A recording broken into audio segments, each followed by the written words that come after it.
बहुत पहले की बात है। जंगल में एक सुंदर बागीचा था।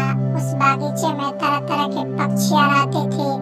उन्हीं पक्षियों के साथ टुन्नू नाम की एक चिड़िया रहती थी, अपने दो बच्चों के साथ। उसी के बगल में एक मिठू नाम के तोता रहता था। एक मर्तबा टुन्नी चिड़िया उदास बैठी हुई थी, तो एक काला कौवा उसके पास आया और आने के बाद कौवा ने उस टुन्नी चिड़िया से कहा, अरे टुनटुनी, क्या बात है? बड़ी उदास दिखाई दे रही हो। क्या बताऊं, अभी बच्चों ने जल्दी ही उड़ना सीखा है। 2-3 दिन से अकेले बाहर भी निकलने लगे हैं, पर आज इतनी देर हो गई, अभी तक वापस नहीं आए। परेशान क्यों होती हो? कभी ना कभी तो बच्चों को बाहर निकलना ही था। घूम फिर कर वापस आ जाएंगे। थोड़ी देर बाद टुनटुनी चिड़िया ने चमेली कौवी से बोला, बहन, तुम जरा मिट्टू तोती से बच्चों के बारे में पूछो तो। वो अपने बच्चों को लेकर अभी लौटी है। सुबह मैंने अपने पिंकी और गोलू को उसके बच्चों के साथ जाते देखा था। तुम खुद क्यों नहीं पूछ लेती हो?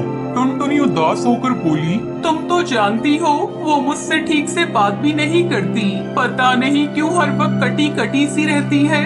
हाँ, वो तो हम सबसे तुम्हारी बुराई करती फिरती है। उसे तुम्हारी मित्रता की बातें करना फूटी आँख नहीं भाता। कहती है तुम बेवकूफ हो, इसलिए सबकी मदद करती फिरती हो। छोड़ो, जाने दो। तुम बस मेरे बच्चे के बारे में उससे पूछ लो। चमेली कौवे ने नीचे झुककर तेज आवाज से मिट्टू तोती से बोली, अरे मिठू, तुमने क्या टुनटुनी के बच्चों को कहीं देखा है? सुबह तुम्हारे बच्चों के साथ निकली थी, अभी तक लौटी नहीं। हाँ, क्या मैंने क्या सबके बच्चों का ठेका ले रखा है? ऐसा क्यों कहती हो बहन? मैंने तो टुनटुनी को परेशान देखकर तुमसे पूछ लिया। इतना कहते ही चमेली कौवे के कानों में माँ माँ की आवाज सुनाई पड़ी। उसने सामने देखा तो टुनटुनी के बच्चे आ गए थे।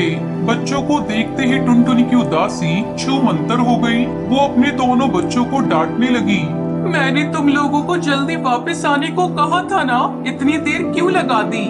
माँ, वहाँ पर ढेर सारे दोस्त मिल गए थे, हम उन्हीं के साथ खेलने लग गए थे। पर माँ, हमने तो मिट्टू मौसी से कह दिया था कि तुम्हें बता दें कि हम देर से आएंगे। उनके बच्चे भी हमारे साथ खेल रहे थे। थोड़ी देर पहले वह अपने बच्चों को लेने आई थी। इतना सुनते ही टुनटुनी आश्चर्य से बोली, क्या? चमेली कौवे भी सब सुन रही थी। उसे बहुत गुस्सा आया। वो बोली, रुको टुनटुनी, मैं अभी मिट्टू से पूछती हूँ। क्या फायदा बहन, फिर से कुछ उल्टा जवाब ही देगी। वैसे झगड़ा बढ़ाना कोई अच्छी बात भी नहीं है। मिट्टू तोते की हरकतों से उस पेड़ पर रहने वाले सभी पक्षी परेशान थे। सबसे ज्यादा तो वो टुनटुनी चिड़िया को ही परेशान कर रही थी। कुछ दिनों बाद की बात थी। मिट्टू शाम को घूम फिर कर जब अपने घोंसले में लौटी तो बाहर ही चमेली कौवी दिखी। वो बेचैनी से इधर उधर टहल रही थी। मिट्टू तोती पर नजर पड़ते ही बोली, अरे अरे मिठू, जल्दी चलो। मिट्टू चौंकते हुए बोली, कहाँ? चमेली को भी घबराती हुई कहती है, तुम्हारे बच्चों को बिल्लू बिल्ला ने पकड़ लिया है। टुनटुनी तुम्हारे बच्चों को बचाने के लिए गई है, जल्दी चलो। इतना कहकर मिट्टू तोती तेजी से उड़ते हुए चल दी। पीछे पीछे चमेली कौवी भी उड़ते हुए उस तरफ चल दी। इधर टुनटुनी चिड़िया अपने बच्चों की बताई हुई जगह पर पहुंची। वहां उसने देखा कि एक बिल्लू बिल्ला मिट्टू के दोनों बच्चों को एक पिंजरे में डाल रहा था।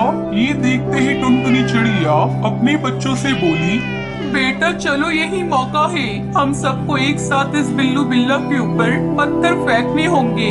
इससे वो घबराकर मिट्टू के बच्चों टिंकू पिंकू को छोड़ देगा, क्योंकि अगर एक बार उसने इन्हें पिंजरे में डाल दिया तो उन्हें छुड़ाना मुश्किल हो जाएगा। फिर जैसे ही बिल्लू बिल्ला उन्हें पिंजरे में डाल रहा था, उसी समय टुनटुनी और उसके बच्चों ने एक साथ उसके ऊपर नुकीले पत्थर ऊपर से फेंकने लगे। बिल्लू बिल्ला के हाथ से टिंकू पिंकू छूट गए। फिर टुनटुनी जोर से चीखी, चलो बच्चों भागो। इतना सुनकर सब तेजी से उड़ गए। अभी ये लोग थोड़ी दूर ही गए थे कि सामने से आते हुए मिट्टू तोती और चमेली कौवी मिल गई। मिट्टू ने बच्चों को गले से लगा लिया और मिट्टू तोती रोने लगी और कहने लगी, लेकिन ये सब कैसे हुआ? माँ, हमें टुनटुनी मौसी ने बचा लिया, नहीं तो वह बिल्लू बिल्ला हमें पकड़ कर ले जा रहा था।